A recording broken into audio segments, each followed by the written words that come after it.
Assalamualaikum warahmatullahi wabarakatuh. Selamat datang pada perkuliahan Biomatematika Molekuler.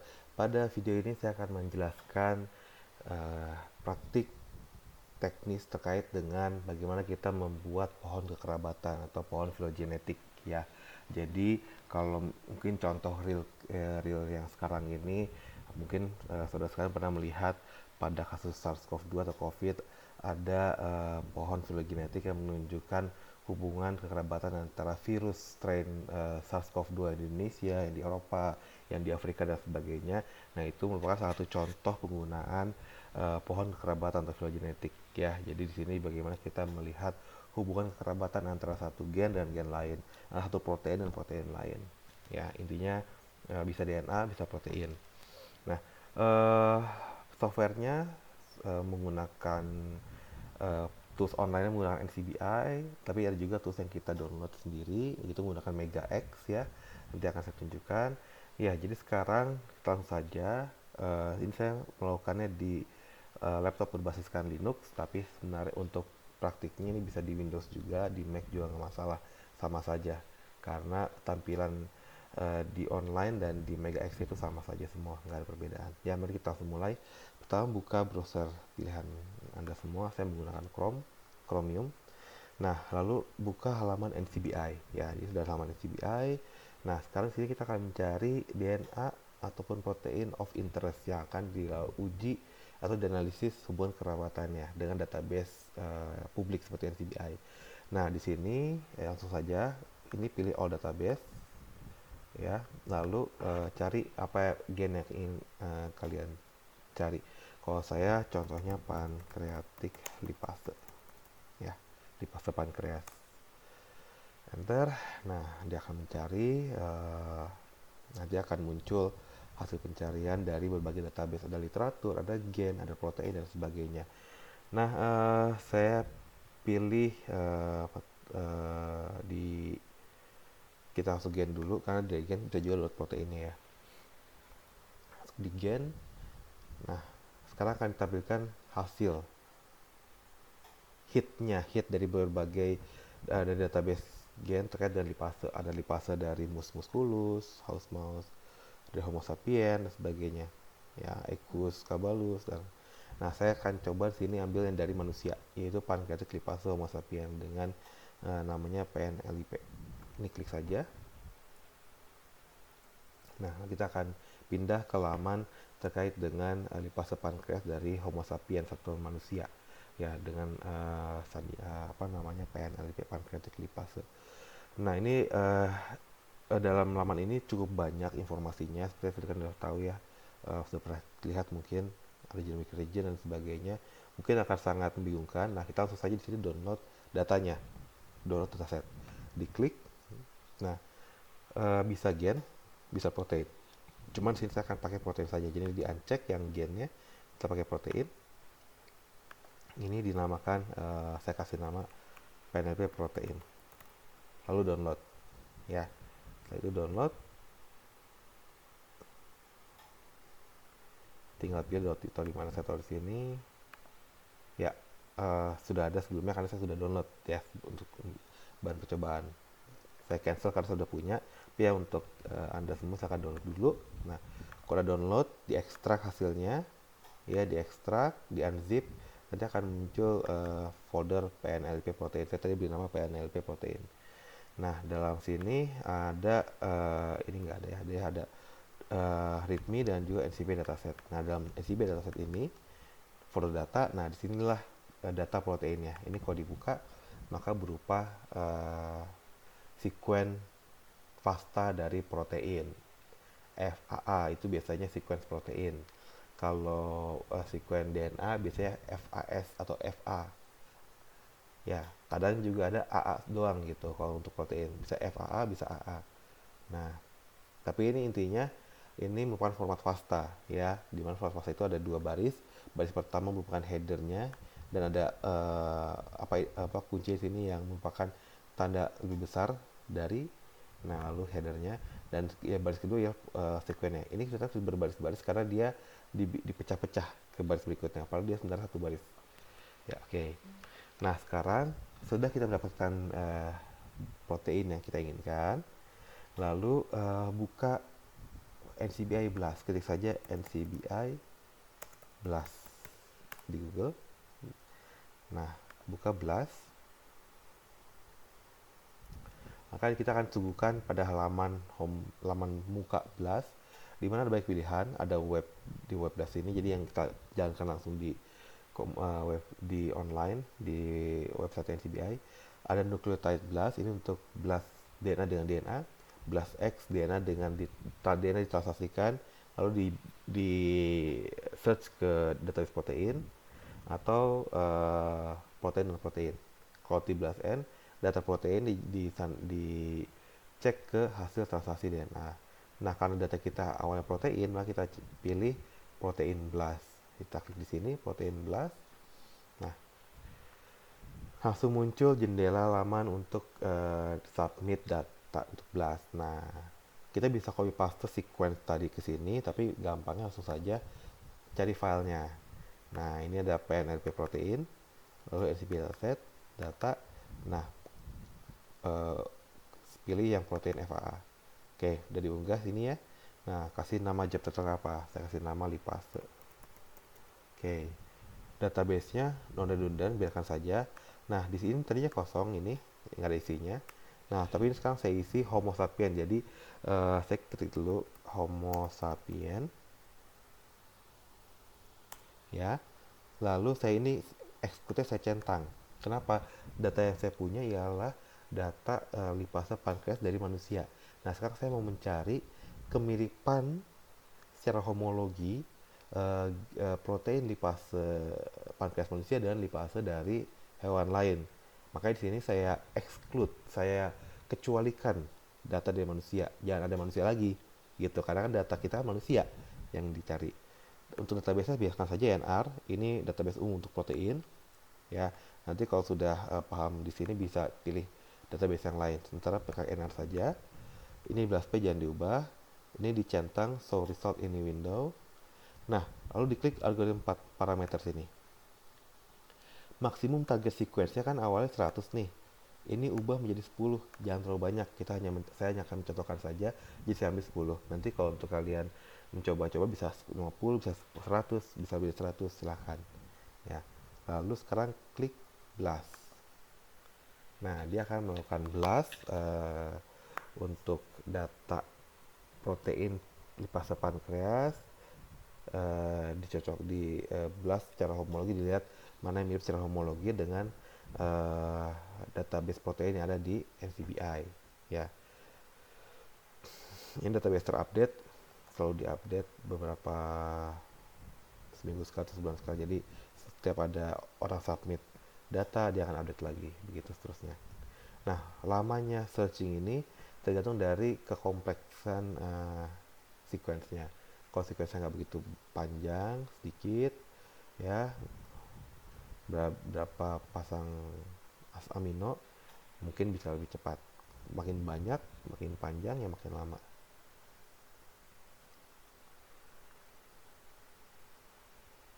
Ya, nah ini akan lama kalau kita tunggu. Nah, ini saya sudah ada yang sudah saya jalankan sebelumnya. Nah, ini hasilnya, ya. Jadi hanya 10, ya. Hanya 10 yang diambil, dan apa namanya? Lihat di sini nggak ada manusia, ya. Ini kan scientific name-nya, spesiesnya. Ada makaka, ini ada monyet, ya, pan juga sini, gorila. Nah, sekarang ini pastikan semua dicentang dulu, ya, centang dulu semuanya, dan kita akan download hasil ini. Download. Jadi kita akan lakukan pembuatan pohon filogenetik itu di software Mega X yang ada di laptop Anda sekalian. Nah, ini klik download. Downloadnya FASTA yang align sequence, jangan yang complete sequence. Karena kalau complete sequence berarti kita akan download complete sequence dari masing-masing spesies ini, dan mungkin bisa besar. Jadinya akan memperlambat komputasi nanti. Kita ambil yang align sequence saja. FASTA align sequence, download, diklik. Nah, di save, saya save ke sini, ya, ke PNLP protein. Namanya diganti, ya, namanya ganti jadi apa, lipase.fa. Bisa FA, bisa FASTA, nggak masalah. Lalu enter. Nah, sudah download, sekarang jalankan program Mega X. Mega X ya. MegaX bisa download di Google, MegaX bisa dicari saja. Nah, ini tampilan muka MegaX seperti demikian, ya. Nah, sekarang yang pertama ya, kita ingin meload data kita ke MegaX. Cara kita align, edit or build alignment. Nah, di jendela baru muncul, klik retrieve a sequence from file, oke. Nah, sekarang cari tadi yang di-download dari NCBI, ya, dari hasil blastnya. Di PNLP protein, yang tadi saya kasih nama lipase.fasta, open, langsung terbuka, ya. Oh, saya lupa. Sebelum kita masukkan ke sini, harus tambahkan dulu sequence yang tadi itu. Sequence yang kita punya, yang ini. Nah, ini di copy dulu semuanya. Lalu buka tadi yang lipase fasta tadi. Karena ini kan hasilnya hanya lipase selain manusia ya. Nah, sekarang di baris pertama kita enter dulu. Kita paste di sini. Nah, gitu. Jadi paste dulu sequence yang manusianya. Baru setelah itu di save, Ctrl S, ya, close. Dan sekarang kita load di sini. Align, edit orbit alignment, retrieve a sequence from file, oke. Cari file tadi yang sudah diedit. Nah, sekarang jadi ada 11. Lihat ini ada 11 sequence. Karena tadi 10 hasil blast ditambah sequence protein yang dari manusia sendiri itu. Nah, ini. Sekarang kita select all, Ctrl A, ya, ini select all, Ctrl A. Kita lakukan pertama kali apa? Harus disejajarkan, di align dulu. Untuk membuat menganalisis hubungan kerabatan, kita harus melakukan alignment. Nah, alignment, ya, sini ada huruf W ya. Nah, ini merupakan alignment dengan Clustal. Jadi aligner itu ada banyak programnya. Satunya ada Clustal, ada MAF, ada Coffee dan sebagainya. Ada muscle juga, ini muscle yang kayak gambar otot. Align dengan muscle. Kita align dengan Clustal saja. Lalu klik align protein. Nah, ini biarkan apa adanya, default parameter dulu untuk sekarang. Nah, kita masih belajar. Lalu klik OK. Nah, beres. Ini setelah di line red jadi sejajar ya. Sequence asam amino yang kira-kira sama. Ini beda di sini. Nah, sudah ini kita klik sini data, klik phylogenetic analysis. Oke, sekarang data ini akan digunakan untuk analisis phylogenetik. Jadi kita minimize dulu saja, minimize. Nah, sekarang kita kembali ke main window-nya dari si MegaX. Apa yang kita lakukan selanjutnya? Di sini ada banyak, ada data, model, distance, diversity. Ini mungkin nanti untuk pendalaman bisa belajar lagi. Tapi sekarang kita harus membuat phylogeny. Kita akan mengkonstruk, kita akan membangun pohon kerabatan. Klik phylogeny, construct ada 3 macam, maximal likelihood tree, neighbor joining atau minimum evolution tree. Ada lagi 2 yang lainnya ya, UPGMA. Ini beda metode saja yang dijabarkan saat kuliah. Kita pilih yang neighbor joining tree. Ya, ini yang paling mudah, paling cepat. Yes. Ini pas saat muncul window ini, klik saja yes. Jadi kita menggunakan data yang aktif tadi. Kita klik yes. Nah, ini biarkan di foto padanya. Test of phylogeny dengan bootstrap method ya. Lalu replikasi 1000 kali, amino acid, Poisson model, deform rate, pairwise. Ini angka 8 merupakan jumlah logic CPU saya. Karena saya quad core, laptopnya quad core dengan hyperthreading ya, jadi 8 thread. Nanti biasanya ini mengikuti jumlah masing-masing thread laptop atau komputer by web sekalian. Ketik oke saja, langsung biarkan semua default, oke. Nah, sekarang dia sudah mengkonstruk phylogenetik dan tada, hasilnya sudah dapat. Ya, ini hasilnya. Jadi di sini tampilan dari pohon phylogenetik hubungan kerabatan. Bisa dilihat, ini manusia, ya. Manusia ini dekat dengan apa ini? Ini saya nggak tahu, ini nggak namanya spesies, tapi saya bisa cek dari ininya, dari nomor aksesi ini. Tinggal cari aja di Google, di NCBI ADZ153791 itu apa. Nah, setelah dari dekat ini, kita dekat dengan gorila, baru dekat lagi dengan genus pan gitu ya. Ya, nah ini ada nilainya. ada angka 95, 87, 61, 74 dan sebagainya. Angka ini menunjukkan sesuatu. Jadi begini, angka ini menunjukkan dalam tes berkali-kali untuk membuat pohon ini, maka kemungkinan kemungkinan Homo sapiens ini dengan si Pancreatidae yang ini dalam satu cabang ya, dalam satu cabang ini itu 95%.